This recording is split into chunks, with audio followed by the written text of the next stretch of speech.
우리가 오늘 하는 게 총선 전망이 주제인데, 그 중에서 그 2040 세대와 어떤 새누리당의 박근혜 리더십, 저는 이것이 이번 총선 결과를 놓지 않겠나 이래 보는데, 금방 오늘도 중앙에 봅니다. 근데 보면은 과연 2040이 지금 그 민주당이나 통합진보당 헛발질에 의해서 상당히 이완되어 있는 부분들이 이 투표 참여라든지 그쪽에 결의를 모은 부분들이 더욱더 강화되지 않겠냐, 이게. 그래서 선거 결과가 팽팽하거나 아니면 오히려 새누리당에 더 기회가 있지 않겠냐, 이런 말씀 하셨는데, 승부는 수도권에 난다고 봐요. 수도권에서 현재 7대3이면은 민주당이 이긴 거고, 6대4가 되면은 새누리당이 이긴 겁니다.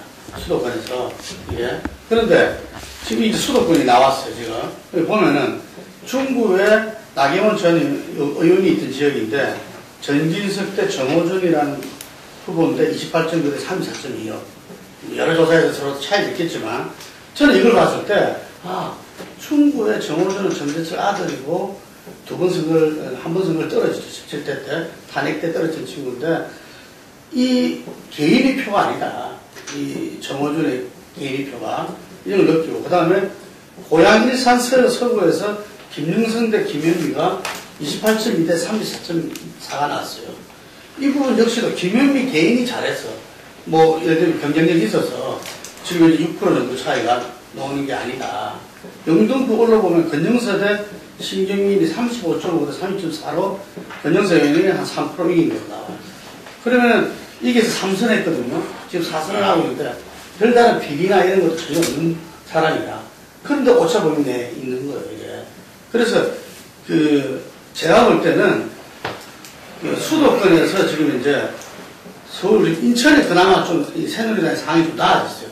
11대 0에서 지금은 이제 뭐 4대 7, 5대 6 이 정도로 이렇게 됐는데, 경기도에서 지금 이제 금방 말한 대로 이 새누리당이 정말 경쟁 후보를 내서 경기도에서 커버해야 되겠다 하는 이런 부분이 굉장히 강했던 것 같아요. 그런데 그럼에도 불구하고 현재 경기도 전체에서도 이게 새누리당이 절대 녹록지 않거든요. 제가 볼 때는 수도권에서 7대3 될 것 같아요. 6대4로 못 될 것 같아요. 거기서 조금 올라가는 수준 정도. 그래서 저는 이 부분이 이번 총선 전망에 결정적이지 않는다는 거예요. 왜 반론이 있습니까? 네. 7대3으로 부러질 수도 있고, 6대4로 바뀔 수도 있다고 봐요. 그러니까 수도권 경우에 유동성이 상당히 높으니까.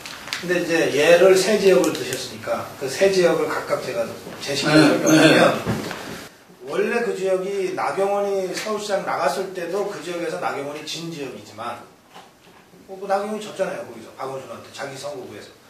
그래서 원래 야당 쪽이 좀 유리한 것이지만 정진석의 특성과 이 정호준의 특성이 반영된 거다, 저는 그렇게 봅니다. 이쪽 조직이다. 예, 그렇습니다. 그 다음에 고향 경우에도 김영선 대 김현미가 이게 처음 붙는 게 아니잖아요. 지난번에도 붙었잖아요. 지난번에도 아주 근소한 차이로 김현미가 졌어요.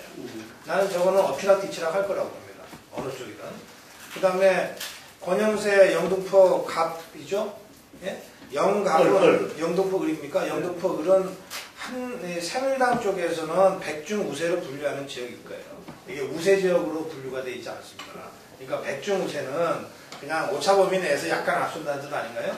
예? 지금 그 수치가 그렇게 나오는 겁니다. 그래서 저는 저 부분은 실제로 가봐야 된다고 봅니다. 이 신경민 후보가 그러니까 앵커로서 아주 명성을 날린 사람이긴 하지만 필드에서는 한 번도 경험이 없기 때문에 지역에서 앞으로 이제 사람들이 직접 만나지 않겠어요? 그리고 권영세대 신경민 무슨 TV 토론도 한두 번을 할 거고요. 예? 그러면서 실전 속에서 과연 어느 정도 되는지가 판가름 나는 것이 굉장히 중요하다고 저는 봅니다. 그러니까 세 군데 다 지금 김용우 대표는 7대3으로 야당이 이길 거라고 하는 그 근거로 세 군데를 말씀하셨지만, 저는 거꾸로 세 군데 다 그렇기 때문에 6대4로 이길 가능성을 보여주고 있는 지역이다. 저는 그렇게 해석하고 있는 거죠. 자, 수도권 선거 어떻게 보십니까? 그래서 그건 아까 계속 얘기하는 게 이제 그건데요. 결국 이제 이번 선거의 최종 승부는 수도권에서 현재 접전 지역들, 혼전 양상을 보이고 있는 상당히 늘어난 접전 지역들의 승부가 어떻게 될 건가 이거 이제 달려 있다고 이제 보고요.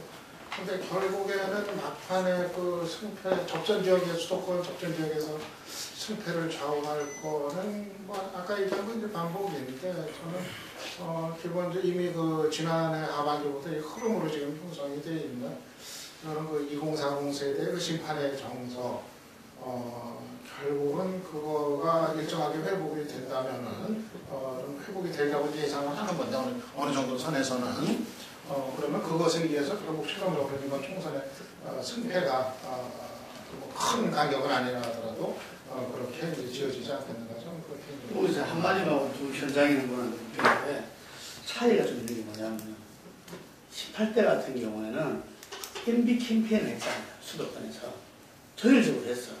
그 한나라당 후보들이. 근데 지금 현재 우리가 새누리당은 박근혜 리더십 때 그 야당은 어쨌든 2040세대든 40세대들의 어떤 반MB 정서 이게 붙는다고 했는데 수도권에서는 박근혜 캠페인을 잘 안 하려고 그러고 잘 먹히지가 않아요. 이게 한계가 명확한 거야. 이런 거지. 이게 좀 현장에서 어떻게 나타나는가 모르겠어요. 수도권에서는 박근혜 혹은 새누리당을 내세우는 것보다는 지난번 이재호 의원이 재보궐선거에서 했던 것처럼 지역 일꾼론으로 갈 수밖에 없죠. 수도권에서 새누리당 후보. 자기 인물론으로 가는 네, 거지. 인물론으로 가야 승부가 되는 거고요. 지금 이제 여론조사만 가지고 보면 지금 이제 방금 말씀하셨던 세 지역이 이게 어떤 조사는 다른 후보가 앞서고 어떤 조사는 또 반대 후보가 앞서고 엎치락뒤 시작하는 그 예측이 굉장히 어려운 선거입니다. 다만 영등포 을의 경우에는 권영세 의원이 계속 조금씩 앞서고 한 번도 뒤처진 조사는 잘 아직 못 봤는데 나머지 두 지역은 계속 엎치락뒤 시작하고 있는 상황인데 여론조사 전문가들이 이제 얘기하는 거는 매번 총선 때마다 그 여당이 좀 과대 예측이 됐었어요. 항상 그래서 이제 지상파 출구조사가 좀 많이 어긋났었는데요. 지금은 어떤 얘기가 나오냐면 지금은 대부분 전문가들이 일당을 민주통합당으로 전망을 하고 있기 때문에 이게 어느덧 유권자들한테도 많이 이제 전달이 됐고요. 유권자들도 일당은 민주통합당이 될 것이다라고 어느덧 여당 효과가 나타나고 있어서 실제 요번에 그 출구조사에서 만약에 오류가 나타난다면 민주통합당을 과다 예측할 가능성이 좀 있다라고 전문가들이 이제 조심스럽게 얘기를 하고 있어요. 그렇기 때문에 지금 뭐 아까 얘기 나왔던 김현미, 김영선이 대결 구도도 지금 뭐 조사마다 엎치락뒤치락 하는데 야권 표심이 얼마나 숨겨져 있을 것이냐. 과거 선거만큼은 아닐 것이다라는 얘기죠. 그래서 지금 과거 선거 같으면 이게 7대3으로 갈 수도 있는데 지금 여론조사 전문가들이 이제 그런 부분을 얘기하는 것을 종합해보면 저는 6대4로 보고 있습니다. 6대4로 새누리당이 저도 그렇게 크게 지지는 않을 것이다. 수도권에서. 이게 적어도 수도권에서 그거가 되려면은 서울 지역에서 15석에서 많으면 한 20석 가까이 될 거예요. 이게 경기도에도 상당히 한다. 경기도에서 한 제가 볼 때는 20에서 25석 정도 나오고 인천에서 말씀하신 대로 한 7석 정도까지도 가능하거든요. 그러면 뭐 대략 보면 45에서 50석 나오는 거예요. 그러면 전체 111석 중에서 40% 이상 되는 거죠. 이를테면 제가 이제 저녁 자리나 이런 자리에서 얘기를 해다 보면 민주통합당 또는 통합진보당 지지자들도 큰 소리로 얘기합니다. 통합진보당 지지자들은 다 이게 상징성 있는 인물들이기 때문에 별로 겁나는 것도 없고 무슨 창피한 것도 아니에요. 내가 심상정이 좋아, 뭐 노회찬이 좋아, 이건 다 그럴듯하잖아요. 근데 새누리당에 누구 좋다는 얘기는 거의 못 들어요. 요즘. 그래서 지금 오히려 수문표, 이게 수문표라고 하는 게 사실은 뭐 이렇게 좀 위축돼서 표현하기가 좀 껄끄러워서 주위 사람들이 좀 이상한 눈으로 볼까봐 이래서 숨기는 거 아니에요? 새누리당 쪽 지지자들의 수문표가 야권 수문표보다 더 많을 수 있다. 제 느낌도 그렇습니다. 개인적으로. 제가 보기에는 이렇게 7대3 이 구도는 변하지 않는데 다만 동원력의 차이가 결집을 7대3을 많이 투표를 많이 반영돼야지 이제 7대3이 의미가 있는 것인데 현재 이렇게 막 이제 두 분이 말씀하셨듯이 동원력에 있어가지고 이완되어 있는 것은 사실인 것 같습니다. 그런 부분 책대산 자체는 구도상 쉽게 변할 수 있는 건 아니다. 그렇게 생각하고요. 기본적으로 이제 3월 중순 이후에 이제 모든 이슈가 야권 쪽이지만은 야권 뉴스로 다 넘어가버렸습니다. 막 클릭수가 더 있는 것들. 이것은 이제 기존 그전 3개월 동안은 박근혜 위원장이 움직이는 동선이 파파라지 않습니다. 춤추는 갈 때부터 그렇고 막 그야말로 이제 박근혜 중심으로 모든 세력부터 이제 기자 배치하기 막 나가 보내고 그랬는데 이번에 오늘 부산 간다고 신경 안 나요. 가지고 이제 그만큼 이제 모든 이슈들이 야권 이슈로 이제 뉴스 생산이 가버리니까 이건 또 좀 달라지고 있는 듯하다 선거라고 이런 부분도 있고 그 다음에 이제 여권의 기본적인 선거 이슈는 여권의 선거 이슈를 생산을 못하고 있는 부분들이 지금 있습니다. 현재 국면에서 이제 그러면 그 야권에서 터지는 뉴스 상황을 가지고 이제 논평을 계속 내고 이제 알려가는 상황인데 이것도 한편으로는 야권의 불미스러운 일을 가지고 뉴스가 되지만은 여권 또한 자체적인 생산력 자체가 소진되어 있다. 그러니까 3개월 동안 너무 쓴 것 아니냐라는 생각이 들고요. 그 다음에 수도권 선거에서는 이렇게 여권의 선거는 기본적으로 상당한 개발 이슈들이 과거를 제기해 왔는데 현재는 그것이 이제 굉장히 어려워졌습니다. 그러다 보니까 포지티브한 면을 잡아나기가 어려운 상황입니다. 그래서 이제 지난번에 복지라든가 이런 것이 왔지만 현재 새누리당은 수도권 선거에서 포지티브한 면을 끌어갈 수 있는 이슈들을 제공을 못 해주고 있어요. 그러니까 자연스럽게 정권의 신방론이 수면 아래 있다 하지만 이것이 계속 지배하고 있는 것도 이 자체는 여전히 살아있는 상황입니다. 그래서 이제 현재 여론조사 자체도 계속 이렇게 수도권에서 야당이 유리하게 나오고 있는 분명히 바꾸라는 그런 것이고 그런데 분명한 건 2040이 11 선거 때보다 동원력이 그때만큼 갈 것이냐 말 것이냐 현재 상당히 이어지게 안 되겠다. 그 재미있는 사례를 한 가지만 좀 제가 어제 팍스 TV라는 데서 이제 그 투자 콘서트에 초청손님으로 나갔는데요. 그러니까 거기는 거기 나갔다고요? 예 나갔어요. 거기는 정치평 먹고 뭐를 아, 그러니까 이 투자 전문가들이 이제 그 TV는 주로 개미 투자자들 그런 거예요. 그런데 이번 선거에 양당이 제시한 복지 정책이 이게 투자 시장에 어떤 영향을 미칠 건지 이를 가지고서 이제 콘서트를 한 겁니다. 그래서 양당의 복지 정책 설명하라고 그래서 물려갔어요. 그래서 그 토론을 다 한 다음에 1시간 정도 생방송으로 토론을 한 다음에 버튼을 눌러서 여당 야당 지지하는 것들까지 포울로 하더군요. 이제 쭉 해봤습니다. 6.5 대 3.5로 결과가 나왔어요. 그러니까 민주통합당 6.5 지지, 새누리당 3.5 지지예요. 근데 예상보다 새누리당이 높았어요. 근데 이 새누리당이 그 1시간 동안 집중적으로 어떤 문제가 있었냐면 박근혜 비대에서 선대위원장이 그 공약으로 제시한 것 중에 주식 양도 차익에 대한 그 세금 부과안이 있죠. 네. 예. 이런 게 있는 거예요. 그러니까 주식 투자자들 입장에서는 새누리당이 아는 복지정책을 실현하기 위한 세원 확보해서 자기들 거래할 때마다 세금 떼는 거가 들어가 있는 거예요. 그러니까 그거가 그날 어저께 제일 큰 쟁점이었어. 그러니까 이거 당연히 새누리당이 무조건 불리한 이슈죠. 이걸 갖고 토론을 했는데, 그리고 저는 뭐 어느 쪽 편들지 않고 그냥 객관적으로 설명만 해드렸어요. 했는데 6.5 대 3.5 정도로 나왔다고 하면 제가 보기에 아까 지금 7대 3이냐 6대 4냐 이 게임이라고 그랬잖아요. 그러니까 6대 4 가능성이 열려 있다는 거예요. 네? 그래서 어느 한쪽으로 닫고 싶지 않아요. 그러니까 제가 6대 4다라고 강변할 생각은 없고 7대 3인지 6대 4인지가 다 열려 있는 상태다. 근데 6대 4로 가면은 전국적으로 이기는 거잖아요. 그죠? 7대 3으로 가면 전국적으로 2당 되는 거고 그 가능성 다 열려 있다. 그렇게 제가 말씀 자꾸 드립니다. 근데 지난 비대위 시절을 가장 뉴스에 초점이 됐던 김정인 위원이었는데 막바지에 사퇴했어요.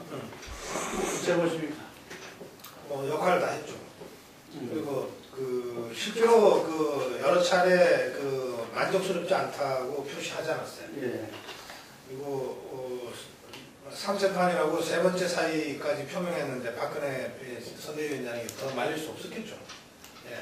그런데 실제로는 이게 효과는 없다고. 그러니까 새누리당이 그러니까 아무것도 못한 거 아니냐라고 공격을 하는 소재로 막 쓰고 있냐? 그렇지가 않아요. 왜냐하면 새누리당의 김종인이 사퇴하는 것과 똑같이 거의 똑같은 이유로 민주통합당의 박영선이 사퇴했잖아요. 이유도 똑같아요. 재벌개혁하고 검찰개혁할 의지를 못 느낀다 이러면서 최고인이 사퇴했잖아요. 그러니까 이 김종인 비대위원의 사퇴와 박영선 최고위원의 사퇴는 이 어느 쪽에 더 이렇게 무게중심이 쏠리거나 이럴 것 같지는 않아요. 하여튼 민주통합당이 새신과 통합을 기치를 내걸고 민주통합당으로서 통합을 했는데 새신에 있어서 이번 공천에서는 뭐 모두가 다 인정하듯이 만족스럽지 못한 어떤 결과를 나타냈고 이것이 지금 이번 총선판을 갖다가 이게 어떤 접전, 예를 들면 예측 프로까지도 만들어낸 거 아닌가 이래 보네요. 자, 그럼 간단하게 우리가 이 수도권에 이어서 PK하고 충청권을 한번 간단하게 한번 찍어보죠. PK 어떻습니까? 제가 오늘 아침에도 이제 PK 쪽 사람들하고 인터뷰도 하고 직접 토론도 좀 하고 왔는데, 네. 사하, 조경태 지역이 지금 안준태 정무부시장 출신의 네. 센 후보가 지금 나왔어요. 네. 그 지역은 새누리당 쪽이 좀 우세하다는 평가들이 많습니다. 이번에는 그 제3의 후보는 없는가요? 예, 그쪽이 없습니다. 네, 그러니까 두 번씩 다 이게 여권표 분열 때문에 지금 1대1입니까? 지금 1대1이거든요. 아. 네, 잘 아시죠? 조공태가 얼마 전까지 상당히 앞서더니 그거는 후보가 새누리당 후보 결정되기 전이죠. 그리고 문성근, 김도읍도 이미 오차범위에 들어갔고 김도읍이 약간 앞서는 걸로도 조사가 나오니까요. 그거는 근데 김도읍이 공천받은 지 열흘도 안 됐거든요. 다른 지역은 뭐 부산층 갑이 오히려 변수가 될 수 있다는 분석은 나왔습니다. 왜냐하면 거기는 김영춘, 그다음에 나성린인데 무소속 정근이 나와 있습니다. 정근이 새누리당 공천했다가 나성린 전략공천에 불복하고 지금 무소속에서 정근 무소속 후보가 어느 정도 새누리당 표를 장식하는가가 승부다 이렇게 돼 있습니다. 오랫동안 뛰었다고. 그러니까 꽤 경쟁력이 있는 지역의 후보예요. 그러니까 그래서 오히려 부산층 갑에서 이변이 일어날 수 있다 이런 것이지 북한설은 뭐 일단 새누리당 쪽 그러면 남는 지역이 사상밖에 없는 거예요. 그래서 부산은 야권이 많이 되면 두 개. 그러니까 사상과 뭐 조경태 지역이나 부산층 갑 아니면 하나. 그러니까 이게 한 달 전, 두 달 전에 5석까지 봤거든요. 많이 달라진 거예요. 그 사이에. 근데 경남은 아직은 부산만큼 위축된 것 같지는 않아요. 야당세가 여전히 좀 약진하고 있고 여기저기서 약진하고 있고 그래서 경남은 7, 8석까지는 여전히 바라볼 수 있는 경남은 본래 기반이 좀 있어요. 본래 기반이죠. 본래 기반이 있어요. 이 울산 포함된 겁니까? 울산 아니고 경남만. 18석. 예. 울산도 몇 석? 그러니까 경남의 지금 18석은 지역이 김해 가불, 양산, 그다음에 창원 가불, 그다음에 진해, 그리고 창원 갑불 중에 하나, 그다음에 저쪽에 거제, 그리고 남해 하동 사천 합친대.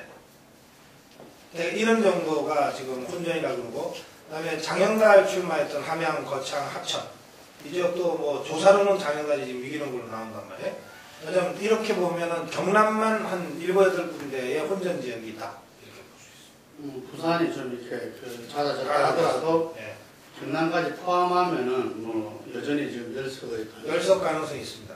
울산 포함하면 울산 포함해서 10석에서 12석. 울산이 그래도 또 야당이 몇 개를 나오시면 야당은 뭐 울산은 한 2개 정도 지금 보죠. 6개 중에. 어때 뭐 하실 말씀 있어요?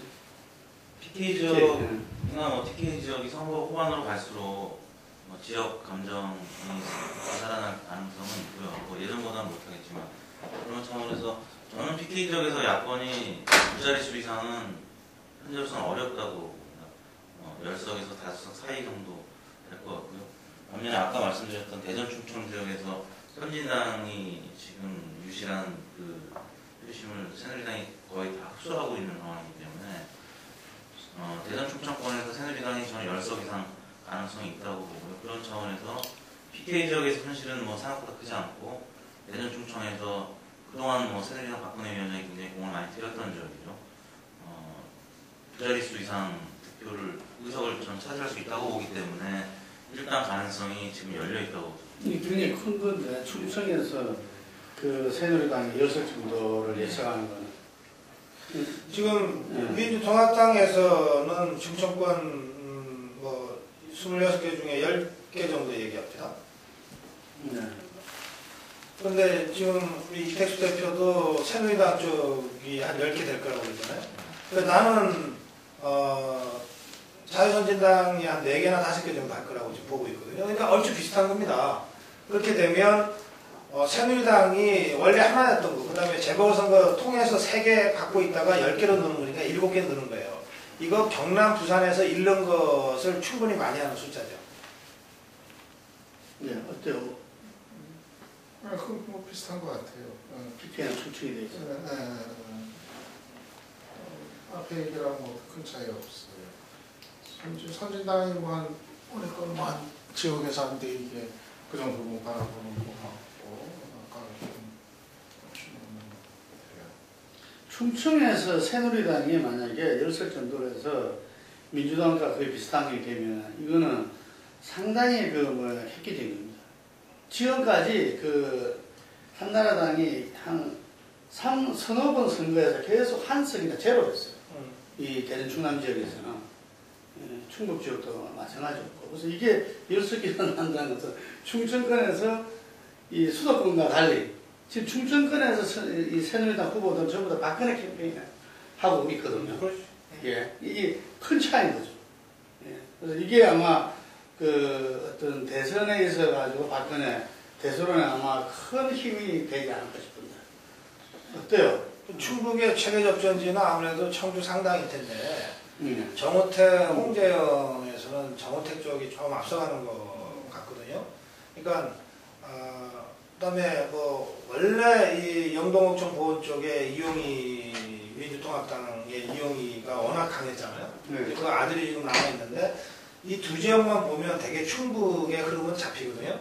근데 청주 상당도 정우택이 좀 앞서가는 것 같고 영동옥천 보원도 박덕흠 새누리당 후보가 좀 앞서가는 것 같단 말이에요. 그러면 충북은 되게 평정됐다고 봐야죠. 박근혜 바람으로.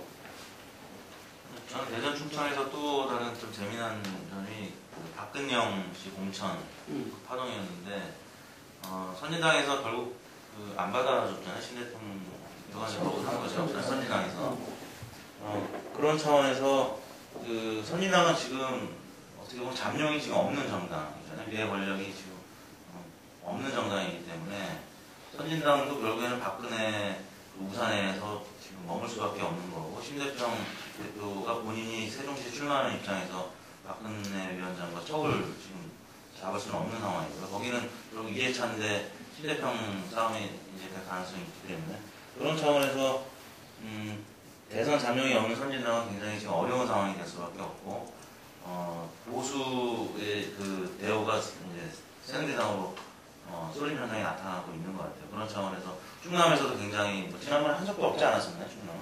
근데 새누리? 네, 새누리. 대전 충남에서 한 적도 없었죠. 없었다고 대전에서 한 적이 있죠. 대전에서도 뭐 강창희 전 의원도 굉장히 좀 약진하고 있기 때문에 저는 충분히 열서 가능성이 있다고 봐요. 우리 정부장은 충청은 지켜보고 있어요.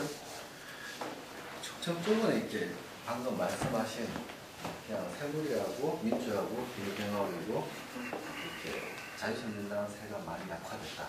이것이 이제 현재까지 결론인데 이것이 아직은 선거전을 가봐야 될 부분들이고 그러니까 기자들이 이렇게 주로 이제 PK를 봐올 때 PK는 이제 전망은 다들 이렇게 좀 평론가들 말씀하시는 거 전망을 하는데 이변에 대한 가능성, 이변이 아니냐라는 기사를 쓸 때는 이쪽이 이변에 대한 기사가 또 다른 나올 수 있지 않느냐. 그래서 관심은 또 제일 많은 점입니다. 이쪽에.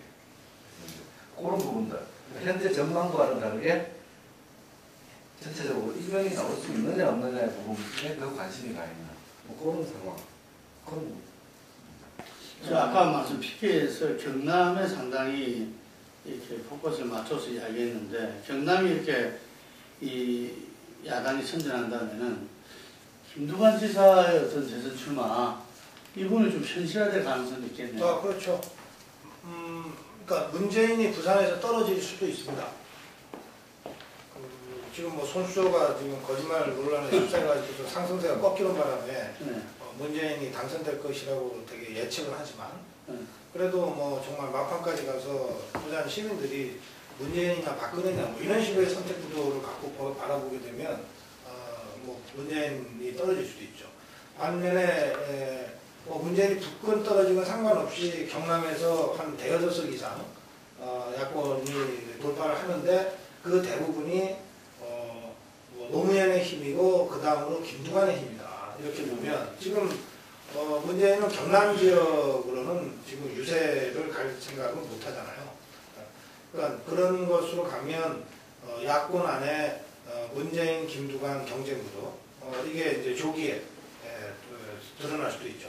지금까지는 김두관이 경남지사이기 때문에 정치적 행동을 하기가 쉽지가 않아서 이제는 그야말로 잠재적으로만 있는 것인데 이제 총선 후에 그 결과가 실제로 나오고 경남에서 이러한 야권의 돌파에 사실상 김두관의 정치력이 결정적이었다.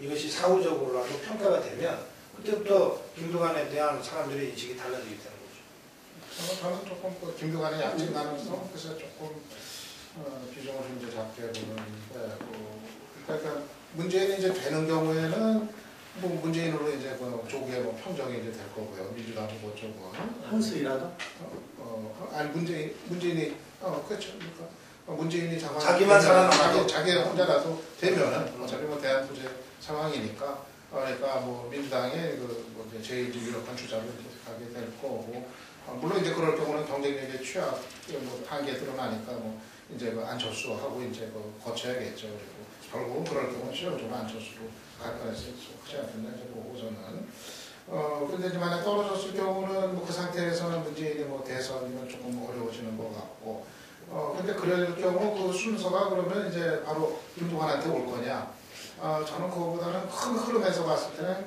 그럴 경우는 이제 오히려 안철수 쪽으로 시선이 급격히 이동들을 하지 않겠는가 안철수를 범야권에 어떻게든 후보로 밀어야 된다 이쪽으로 이제 가지 않겠는가 물론 이제 그 과정에서 김두관이 의사는 밝힐 수가 있겠죠 도전을 할 수도 있겠고 그랬는데 이미 그 상황은 흐름으로 그렇게 안철수 쪽으로 넘어갈 거기 때문에 거기서 김두관이 아무리 민주당에서 그거를 뭔가를 해서 한다 하더라도 한계가 있지 않겠는가 그래서 저는 그 조금 그렇게 김두관한테는 조금 녹록지 않은 상황 아니겠는가 하려면은 진작에 돈 주고서 했어야 되는데 이미 그 너무 이제 그 시점이 이제 늦어버렸기 때문에 지금은 그렇게 중요한 축으로 구상하기는 대선과도 해서 좀 어렵지 않겠는가 저는 좀 그렇게 좀 다른. 자 금방 이야기 나오신 그리고 참 그 광주 서울 왜 이정현 왜 그렇다고 지금 얘기가 나와요? 어떻게 일가 지금 나오는 거로? 글쎄요, 저도 난 거기 잘 몰라서 모르면서. 여론조사 최근 발표된 거 보면 부동층이 아직은 많은 조사라서 섣불리 판단하기는 어려운데 저는 당선 가능성은 아직은 좀 어렵다고 보거든요. 다만 여론조사에 있어서 그만큼 이제 그 새누리당 지지층이든지 아니면 보수 지지층이 좀 여론조사 1위 나왔어요? 1위가 나오고 있어요 계속 지금. 근데 이제 누구보다 뭐 이렇게 지지율이 그렇게 높진 않습니다. 그러니까 상대가 이제 통합진보다 아니에요 이제 오별은. 그래서 이제 물론 거기 최종적으로 한명숙하고 저기 누구야 이성희가 같이 가서 손잡고 다니면은 정리가 되긴 될 텐데 근데 어떻게 지금 현재 광주에서 30%가 넘나 나 그게 신기해가지고. 내가 이제 광주 서구는 직접 가봤는데요. 우선 이제 이정현이 지난 4년 동안 의정 활동을 한 것에 대한 광주 호남 사람들의 인정이 있어요. 근데 그러니까 의정 활동이 예컨대 어떤 거냐면 이 사람은 4년 내내 예결이 들어갔고 3번은 그중에 3번은 개수조정 소위원이었고 호남과 관련된 모든 예산은 어쨌든 이 사람이 자기 일처럼 띄었거든요. 그래서 그런 말을 유명하죠. 이정현 방은 그 호남 쪽의 공무원들한테는 하여튼 이게 다 열려있다. 그러니까 호남 공무원들이라는 게 뭐 광주 광역시청 공무원도 있고 무슨 저기 나주시청 그 기초 공무원도 있을 거 아닙니까? 광역 기초 할 것 없이 하여튼 예산과 관련돼서는 이렇게 찾아가야 될 이 여당의 의원이 필요한 거예요. 야당의 의원들한테도 당연히 가지만 동시에 여당에서 어쨌든 맞장구 쳐줄 만한 의원이 필요한 거예요. 그 일을 거의 그 통로 역할을 이정현이 했다고 하는 것을 광주 사람들이 다 아는 거죠. 그거는. 그러니까 그동안 고생 많이 했고 열심히 일했다. 근데 김대중 대통령 됐으니 이제 하는 통과 아니냐. 그러면 호남에 30명 중에 하나 정도는 색깔 다른 놈이 있어도 어쩌지 뭐 괜찮지 않냐. 이런 정서와 분위기를 만들어내는 데 성공한 거죠. 그래서 지금 그 조사 수치 30%대는 허수가 아닌 것 같아요. 그리고 여기에 말씀하신 대로 야당 상대가 민주통합당이면 그럼에도 불구하고 4대2 정도, 40대 20 정도로 나왔을 텐데 이게 통합진보당이란 말이에요. 그러니까 이 지역의 호남 유권자들 입장에서 이정현과 오병률 그러면 꼭 오병률을 선택해야 될 절박한 이유가 없는 거예요. 그리고 여기에 무소속이 2명이나 있는데 이 무소속도 대체로 신민주당 주변에 있는 무소속이기 때문에 표잠식이 있어요. 그러니까 이 구도가 계속 가면 저는 막판에 뭐 이정희 한명숙이 가서 뭘 해도 역풍도 가능하다. 그 지역에서는 그런 생각이 듭니다. 그래서 나는 당선 가능성까지 좀 보고 있어요. 이정현의 경우. 자, 여기서 이어서 이번 선거에 큰 또 이렇게 특색 중에 하나가 좀 호남이 안 보이는 것 같아. 호남 출신의 어떤 뭐 대선 주자, 주요 정치인, 혹은 또 호남이 어떤 상당히 이번 선거 전에 뭐 그런 부분도 거의 안 보여요. 어떻게 보십니까? 긍정적으로 보십니까? 사실 뭐 시선을 받을 만한 뭐가 뭐 없었죠. 그래서 또 그러니까 결국 천상 이제 저 정도인데 민주당 공천 탈락자들이 이제 무소속 출마, 무소속이 얼마나 약진할 거냐 그건데 그들도 뭐 있어도 이제 뭐 개별적인 대응에 이제 머물렀고 뭐 집단적인 대응을 한 것도 이제 아니고 그러니까 별로 그렇게 선거 전에 의미 있는 변수로까지 등장하기는 어려운 이제 이런 상황이었고요. 그리고 일단은 뭐 호남에 기반을 뒀던 그 대선 주자들이 뭐 무력화되거나 또는 이제 수도권으로 이동하거나 이런 상황이기 때문에 전반적으로 호남 같은 경우는 이번에 뭐 그렇게 뭐 관전의 어떤 그 흥행거리 자체가 좀 상당히 좀 취약했던 것 같아요. 이런 점이 있죠. 우선 호남 출신 지도자들 중에는 종로의 정세균도 있고 송파 의뢰 천정배도 있고 그다음에 강남 의뢰 정동영도 있잖아요. 다 호남을 대표할 만한 정치 지도자들이고 대권 주자들이죠. 다 대통령 경선에 나가기도 하고 직접 대통령으로 지내기도 했으니까. 그리고 이 사람들이 다 그거 맞으면 문재인이 부산에 가듯이 정동영이 강남에 가고 천정배가 송파에 간 거 아닙니까? 그런데도 그리고 또 실제로 관심 지역이라고 해서 모든 언론에서 정동영 대 김종훈, 뭐 정세균 대 홍사도 계속 다루잖아요. 그랬는데 여전히 호남이 안 보인다라고 느껴지는 거예요. 그거는 이 미디어에 노출되는 절대량이 적어서가 아니고 이 사람들을 이미 사람들이 대권 주자를 안 본다는 뜻입니다. 네. 그러니까 지금 국민들이나 야권 지지자들 입장에서 대권 주자는 문재인이거나 안철수인 거예요. 그리고 혹시 뭐 김두관 정도가 나중에 뭐 김두관이 나중에 이런 거지 이미 정동영, 천정배, 정세균을 대권 주자라고 하는 것에 그 레벨로 이렇게 생각하지 않아요. 그러면 아무리 뉴스가 많아도 아무리 언론에 많이 노출돼도 그냥 지나가는 얘기죠. 그런데 바로 이 사람들이 호남을 대표하잖아요. 여기에 뭐 굳이 한 명 더 있다면 박지원이 있는데 뭐 박지원도 대권 주자가 아니니까 이 구도에서는 뭐 아무리 발언을 한들 주목될 수가 없죠. 이것이 저는 호남 정치 세력의 일종의 정치적인 몰락이다 이렇게 봅니다. 네, 시간상 바로 진행을 또 해야 되겠습니다. 자, 그럼 안철수 지난 서울시장 보선에서 막판에 편지로 어떤 자기의 것을 나타냈어요. 이번에 총선 과정에 나타낼까요? 뭐 어떻게 보십니까? 저는 안철수는 총선에는 개입 안 할 거라고 봐요. 어떤 행동이든지. 그러니까는 기본적으로 안철수야 아직 자기가 대선에 뛰어들지 여부에 대해서 결론을 내리지 않았고 내릴 수가 없는 상황이란 말이에요. 그러면 총선 결과를 보고서 판단을 해야 될 부분이기 때문에 정말 자기가 뛰어들어야 될 상황인지를 그 총선 결과를 놓고서 판단해야 되기 때문에 근데 그 이전에 총선에 개입한다는 거는 바로 정치 참여를 기정사실화하는 분위기로 바로 몰고 갈 거기 때문에 안철수 스타일로 봐서는 그런 선택은 할 이유가 없다. 이제 그렇게 이제 봐요. 그래서 오히려 이제 총선이 끝난 다음에 결국 안철수가 이제 과연 뛰어들 거냐 이거에 대한 이제 관심이 이제 보조가 되는 상황이 되겠죠. 예, 어떻게 보십니까, 보로사님? 야권의 출마자들 중에 안철수 교수와 특별한 인연이 있는 사람이 있을 수 있잖아요. 있는 정도 모르겠어요. 있을 수 있을 것 같고, 그럴 경우에는 그냥 그런 사적인 인연이 말이 되는 정도의 인연이라고 하면 그냥 개별적으로 가서 해주는 정도의 액션을 할 것 같아요. 요청이 있다면. 그게 지금 안철수 군주이는 방식이죠. 탈북자 문제와 관련해서 누가 자기한테 편지를 보냈으니까 그냥 그 편지가 진정성이 있어서 가서 뭐 그 사람 만났다. 실제로는 그 정책 효과는 훨씬 다른 거지만 뭐 MBC 타협도 그런 류 아닙니까? 그래서 뭐 그런 수준의 이 개입을 하려고 할지 모르겠다. 그 가능성이 있다고 봅니다. 그러나 그런 것이 없는 상태, 자연스럽지 않은 상태에서의 정책 행보로 비춰지는 이런 식의 행동을 할 때는 아니겠죠.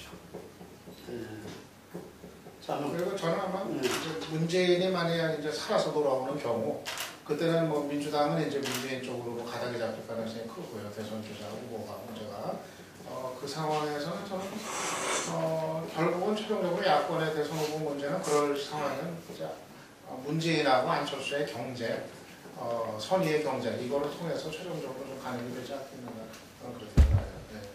네. 총선 이후의 어떤 그거로 본다면은 새누리당은 어쨌든 박근혜의 어떤 그 대세론의 유지, 강화 이 부분일 건데 총선의 어떤 뭐 어느 기준을 갖다가 해야 될지 모르겠지만 성공과 실패와 연관된 그 부분에서 어떻게 보십니까? 박근혜가 그러니까 새누리당이 일당을 하면 박근혜가 뭐 승리하는 거고 박근혜 대세론으로 밀고 갈 겁니다. 그런데 민주통합당이 일당을 하고 그리고 통합진보당과 합쳐서 과반이 되면 그렇죠. 민주통합당이 일당을 하면 합쳐서 과반될 가능성이 거의 100% 되죠. 그렇죠.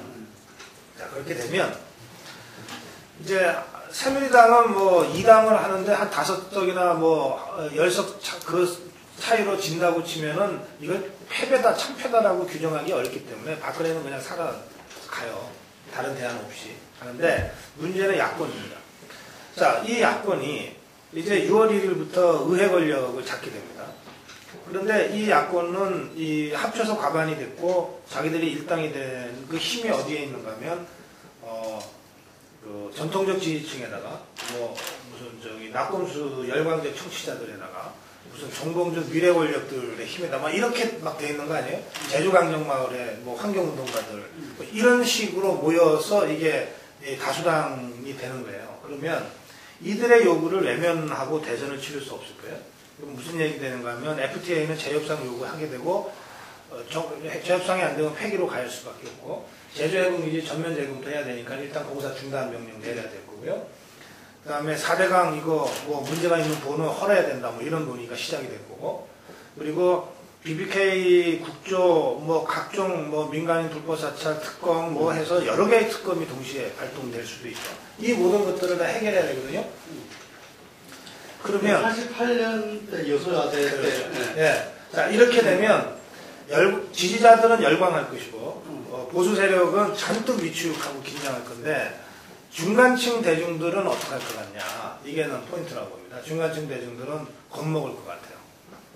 혼란스러워하고 겁먹고 동요할 것 같아요.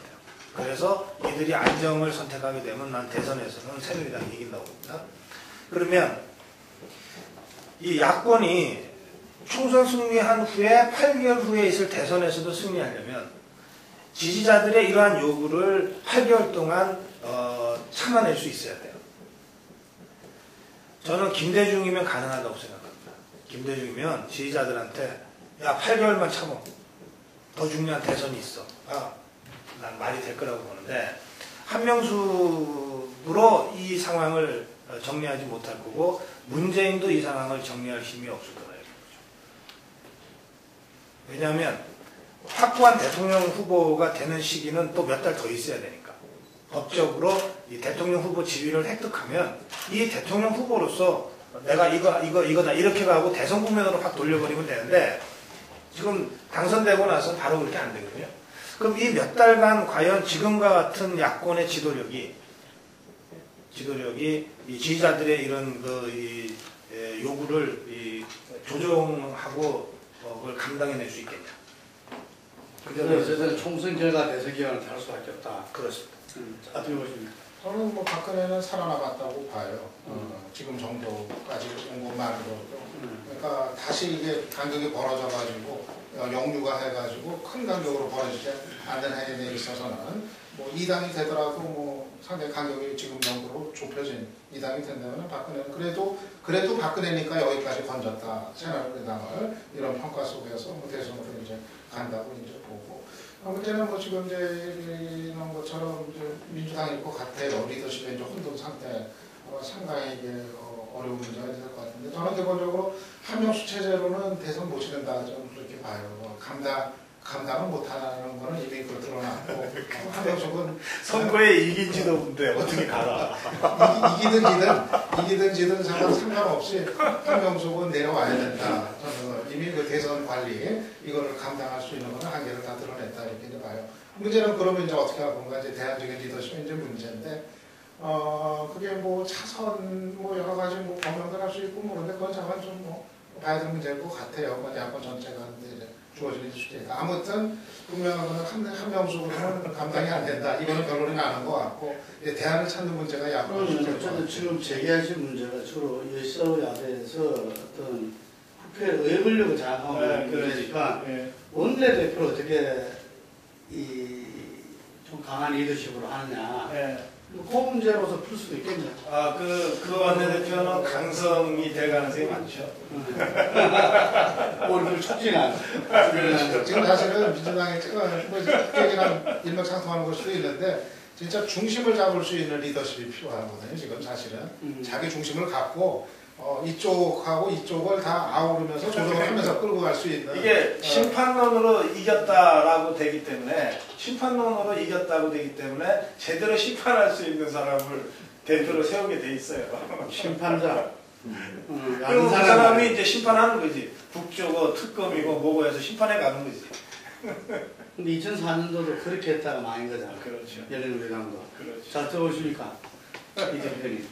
근데 다만 이제 한마디만 하면 저는 이제 그 부분에 관해서 우려를 이제 같이 하면서도 다만 그래도 좀 가능성의 여지가 있다고 보는 건 어차피 이 판 자체가 이게 다시 특히 야권 경우는 이게 이 판으로 가기는 어려울 것 같아요. 이게 또 한 번의 전반적인 지각 변동, 뭐 안철수 변수 포함해가지고 이게 한 번은 또 큰 틀의 변화가 있으니까 이제 그 속에서 어떻게 답을 찾냐가 이제 그렇죠.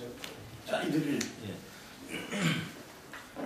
총선이 지나면 이제 곧바로 또 대선 경선 국면으로 시기적으로 워낙 촉박하기 때문에 대선이 각 당의 이제 대선 국면으로 좀 바로 이어질 것이라고 보고요. 안철수 원장이 결국 문재인 이사장의 이제 이 PK 쪽에서의 선거 결과에 따라서 많은 영향력을 가져갈 수 있느냐 없느냐가 좌우될 것 같은데요. 문재인 이사장이 현재로서는 뭐 선수조를 이길 가능성이 매우 높죠. 물론 오 학생이 말씀하셨던 될 수도 있겠지만 현재로서는 그래도 뭐 이길 가능성이 높기 때문에 개인적으로 지지율이 많이 상승할 겁니다. 1강 지금 이 중에서 2강 구도로 갈 가능성이 높은데 이제 문제는 그 지지의 강도가 PK에서 만약에 10개 이상 의석을 확보하면 굉장히 공고가 되겠지만 아까 말씀드린 대로 PK 지역에서 의석이 10개 이상 되기는 좀 어려워 보인단 말이에요. 그렇다면 그 지지의 강도는 그다지 강하지 않을 거고 그런 측면을 보았기 때문에 안철수 원장도 문재인 이사장이 비례대표 뭐 1번, 2번 뭐 제안했던 것도 이제 받아들이지 않았던 거겠죠. 그런 차원에서 안철수 원장이 결국 문재인 이사장의 그 선거 PK 지역에서의 이제 선거 결과에 따라서 개입의 그 폭이 좀 좌우될 것 같고요. 김두관 지사도 그런 차원에서 만약에 혹여나 선수가 문재인을 이길 경우에는 뭐 바로 등판 얘기가 나오겠죠. 김두관 지사가 최근에 저희 조사에서 뭐 차기 주자로는 아직 포함이 안 돼 있는데 차기 주자에서는 지금 굉장히 지지율이 많이 올랐어요. 유권자들도 김두관을 이제 바라보기 시작했다는 거고요. 지금 야권에서는 아무튼 선두로 나서기 시작했습니다. 그리고 이 보수까지 합하면 오세훈 시장이 이제 차차기에서 여전히 선두를 달리고 있는데 김두관 지사의 결국 역할도 문재인 지사장한테 좀 달려 있을 것 같고 문재인 안철수, 김두관 또 나아가서 지지율이 그렇게 높진 않지만 뭐 손학규 전 대표, 정동영 전 의장 등등 저는 대선 구도로 이제 아주 빠르게 그 상황이 좀 정리될 것 같다는 생각이 듭니다. 자, 오늘 이것으로서 끝내고요. 마지막 전망이니까 마지막으로 의석 예상을 하면서 1분씩 답을 해라. 제일 먼저 저기 의석 예상은 저는 민주당은 130 플러스 알파 그리고 새누리당은 130 마이너스 알파 그리고 그 차이는 한 자리 숫자 그리고 통합진보당은 20개 그리고 자유선진당 한 5개 나머지 무소속들 그 정도 네. 똑같습니다. 똑같아요. 네. 똑같아요. 우리 저는 그런 차원에서 본다면 전 양당 모두 135 전후라고 봐요. 지금 현재 135 전후 누가 1등 할지 예측하기 굉장히 어려운 상황이 됐고요. 그러면 270석이잖아요. 두 당이 135, 135 가져가면 나머지 30석을 놓고 이제 나머지 정당들이 나눠 먹어야 되는데 통합진보당은 전 교섭단체는 어렵다고 봅니다. 현재로서는 어렵다고 보고 선진당도 10석 이상이 어렵다고 봅니다. 무소속이 뭐 대략 10석 조금 못 미치는 대략 그 정도 수준. 고하세요. 새누리당 140, 네. 민주통합당 135, 통합진보당 15, 자유선진당 5, 무소속 5. 네. 맞아요, 그러면? 300? 275 넘는데요? 넘어. 뭐가 계산 잘못했죠? 연수이 다시 140, 275. 140, 135. 290 맞네. 300 맞네. 554 290에